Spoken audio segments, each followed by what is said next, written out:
उज्जवल भारत की समृद्ध पहचान, हमारे खुशहाल एवं समृद्ध गांव जिसमें बसती है भारत की शान। हमारा भारत कृषि प्रधान देश है और किसान इस देश की वास्तविक ताकत। जैसे एक कथन है, तुलसी इस देश में भांति भांति के लोग, वैसे ही इस गांव में दो अलग स्वभाव के किसान हैं जिनकी कहानी भी एक दूसरे से बिल्कुल अलग है। एक हैं हमारे गांव के खुशहाल हंसमुख किसान धनीराम, और जिस तरह वो हंसमुख हैं तो उसके परिवार में भी खुशियों का बसेरा है।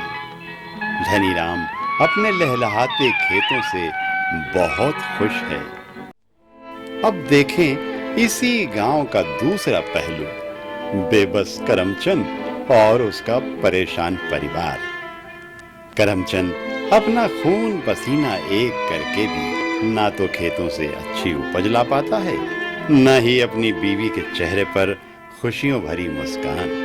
कमजोर फसल के साथ दो जवान बेटियों का बोझ लिए करमचंद अपने किस्मत को दोष दे देकर दिन काट रहा है।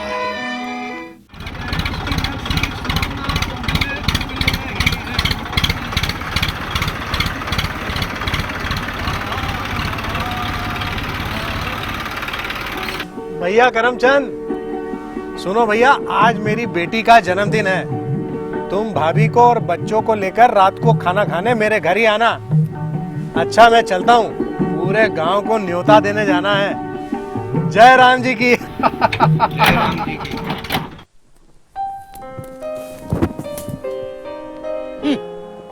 बेटी का जन्मदिन? अरे ये धनीराम अब इतना धनवान हो गया है कि अपनी बेटी का जन्मदिन भी मनाने लगा। हमें तो इस खेती में अपना घर चलाना भी मुश्किल हो रहा है। तो तुम काहे को अपनी किस्मत को कोसते हो? वो चाहे बेटी का जन्मदिन बनाए या पत्नी का। अरे अपनी किस्मत को न कोसूं तो क्या करूं? हम क्या मेहनत करने में कोई कसर रखते हैं? दिन रात खटते हैं अपने खेत में, लेकिन फिर भी वो तरक्की कर रहा है और हम वहीं के वहीं, बल्कि और भी गरीब होते जा रहे हैं। तुम तो बस जलते रहो उसकी तरक्की से, कुछ सीखो मत उससे। अरे तेरा कुछ लगता है क्या? वो बहुत तरफदारी कर रही है उसकी। जिस दिन मेरा नसीब घूम गया ना, उस दिन बता दूंगा कामयाबी किसे कहते हैं। हाँ हाँ, नसीब खुल गया ना। इतने दिन से तो सुन रही हूँ, बुढ़ापा आ गया सुनते सुनते। अरे ओ नैना मैना की माँ, ले ये खेत से सोयाबीन काट लाया हूँ।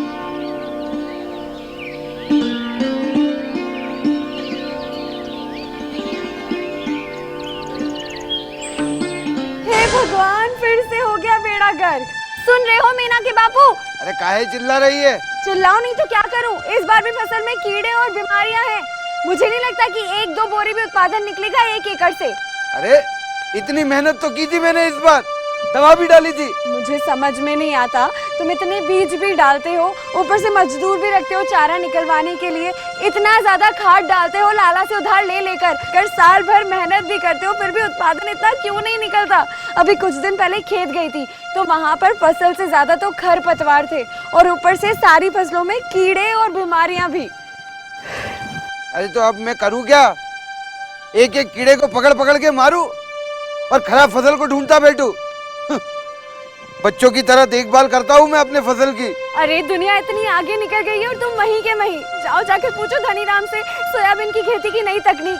लोगों क्या सोयाबीन की खेती से सोना बरस रहा है और हमारी किस्मत फूटी के फूटी। मुझे समझ में नहीं आता कि हमारी जो दोनों बेटियां उनकी शादी कैसे करेंगे। अरे मन ही मन क्या गाली दे रहे हो? जाते क्यों नहीं धनीराम के पास सीखने के लिए सोयाबीन की खेती की नई तकनीक? उससे पूछे मेरे ठेंगा। क्या कहा? हाँ। अच्छा तो संभालो अपनी धर्मशाला, जा रही हूँ मैं अपने मायके। क्या मतलब? मतलब गया भाड़ में, और अब कर लेना नैना मैना की शादी अकेले। अब क्या होगा करमचंद? लगता है ये तो दोनों बेटियों के ब्याह की जिम्मेदारी भी मुझे अकेले पर ही डाल गई है। अब तो धनीराम के पास जाना ही पड़ेगा और कम लागत पर सोयाबीन की ज्यादा उपज और मुनाफे का राज उससे जानना ही पड़ेगा। लेकिन मैं भी उससे सीधी तरह नहीं पूछूंगा, नहीं तो उसके सामने मेरी नाक नीची हो जाएगी। मैं भी दिमाग लगाऊंगा। चल बेटा करमचंद। इस धरती पे जिसने जन्म लिया उसने ही हाँ अरे भाग। अरे सोयाबीन की फसल की बर्बादी का समय आ गया। क्या धानुका खेती की नई तकनीक के होते फसलों की बर्बादी? नामुमकिन। धानुका? ये धानुका खेती की नई तकनीक क्या है? हाँ वही जिसे अपनाने से फसलों में बहार आ जाए। अरे मगर है क्या? अरे भाई जिसे अपनाने से किसान के जीवन में न भूखमरी आए न गरीबी आए, बल्कि वो उसे अपनाएगा तो जल्दी ही मेरी तरह धनवान बन जाएगा। अरे क्यों पहेलियां बुझा रहा है यार? जल्दी से बता क्यों नहीं देता? बता दूं? क्यों तरसा रहा है यार? बता देना। बताता हूं। नहीं लेकिन तू एक काम कर, आज शाम को चौपाल में आ जा। क्यों? अरे भाई आज चौपाल में कृषि वैज्ञानिक इस तकनीक के बारे में सबको जानकारी देने वाले हैं, इसलिए तू चौपाल में ही आना, तुझे सारी जानकारी मिल जाएगी। ऐसा? हाँ ठीक है, फिर मिलते हैं चौपाल पे। जरूर मिलते हैं चौपाल में। जय राम जी की। किसान भाइयों राम राम नमस्कार। देश की एवरेज सोयाबीन की पैदावार देखें तो आज 10 क्विंटल से ज़्यादा नहीं है, जबकि हम विदेशों में अमेरिका, ब्राज़ील, अर्जेंटीना जैसे देशों से तुलना करें तो उन देशों की एवरेज पैदावार 27 से 30 क्विंटल है। आज हमने सोचा कि किसान भाइयों को पूरे देश में ये मैसेज कैसे पहुंचाया जाए कि अगर धानुका खेती की नई तकनीक वो अपनाएं तो वो भी अपनी पैदावार और अपनी आमदन बढ़ा सकते हैं। इसकी चर्चा खास तौर से डॉक्टर भटनागर साहब, डॉक्टर ओपी सिंह साहब आपसे करेंगे, लेकिन मैं एक दो छोटी छोटी बात आपसे करना चाहूँगा। प्रधानमंत्री लाल बहादुर शास्त्री 1965 में उन्होंने एक नारा दिया था, जय जवान जय किसान। हमारे एक और प्रधानमंत्री हुए जिन्होंने इस नारे में जय किसान जय जवान के साथ जय विज्ञान जोड़ दिया। अगर आज हम जो विज्ञान ने हमको बहुत कुछ दिया है, अगर उसका हम सही इस्तेमाल करें तो हर किसान की पैदावार बढ़ सकती है और हमारे देश की काफ़ी तरक्की हो सकती है। तो किसान भाई और राम राम। आज जो धानुका समूह से जुड़ा हूँ उसका विशेष एक कारण सिर्फ ये है कि ये एक ऐसा समूह है जो अपने उत्पाद को बेचने के ही लिए नहीं है इनका उद्देश्य। इनका उद्देश्य है कि किसान की कैसे समृद्धता बढ़े, कैसे उत्पादकता बढ़े। आज देश में जितना उत्पादन खाद्य तेल का हो रहा है, जहाँ तक खाद्य तेल उत्पादन का संबंध है, हमारे यहाँ के ही किसानों ने भी 30 क्विंटल, 35 क्विंटल, 40 क्विंटल सोयाबीन तक काटी है। तो जब ये लोग काट सकते हैं तो आप लोग क्यों नहीं काट सकते हैं? इसका कारण केवल ये है, कुछ बातें हैं जिसकी वजह से सोयाबीन की उत्पादकता का पूरा दोहन नहीं हो पाता है। तो आज मैं अब मुख्य बातों में आप बताऊंगा कि क्या उत्पादकता तकनीक, उत्तम उत्पादकता तकनीक सोयाबीन की है, जिसकी वजह से हम इसकी जो क्षमता है सोयाबीन की उत्पादकता का, और क्षमता मैं कहता हूँ भारतवर्ष में क्षमता 35 क्विंटल 40 क्विंटल की है, किंतु औसत उत्पादकता 20 क्विंटल प्रति हेक्टेयर की बड़ी आसानी से आ सकती है अगर किसान कुछ बातों का विशेष ध्यान रखे। मेरा ये विश्वास है कि अगर इन बातों को आप ध्यान में रखेंगे, गहरी जुताई, पौध संख्या, सही पौध संख्या रखेंगे, बीज को उपचारित करेंगे वीटावैक्स से, सही समय पर खरपतवार नियंत्रण करेंगे, सही समय पर आप इसकी हार्वेस्टिंग कर लेंगे, कटाई कर लेंगे, गहाई कर लेंगे, तो किसी हालत में 20 क्विंटल प्रति हेक्टेयर से कम उपज नहीं आ सकती है आपकी। और अगर पूरा भगवान ने साथ दिया तो 30-35 क्विंटल प्रति हेक्टेयर की उपज अवश्य आएगी। धन्यवाद। किसान भाइयों, जैसा कि कृषि विशेषज्ञ ने बताया, सोयाबीन की फसल को बीमारियों से बचाने के लिए सबसे ज़रूरी है कि बीजोपचार करें, और इसके लिए धानुका खेती की नई तकनीक के अंतर्गत आप संपूर्ण बीजोपचार करके ही बोनी करें। मेरा नाम पीरूलाल पाटीदार, पिताजी का नाम नंदलाल जी पाटीदार, गांव पोस्ट नगरा, जिला रतलाम। मेरे पास 80 बीघा ज़मीन है। 20 वर्ष से मैं खेती कर रहा हूँ। 70 बीघे में सोयाबीन लगाया, 10 बीघे में सब्जी, मक्का और ये अन्य। मैंने विटाविक्स पावर से बीज उपचारित किया था और बीज एक समान अच्छा विटाविक्स पावर मिलाया, उसके बाद में मैंने बोया तो एक समान अच्छा अंकुरण हुआ। मेरा नाम भगवान सिंह पटेल, पिताजी का नाम जादू सिंह पटेल, ग्राम अनारत, जिला धार।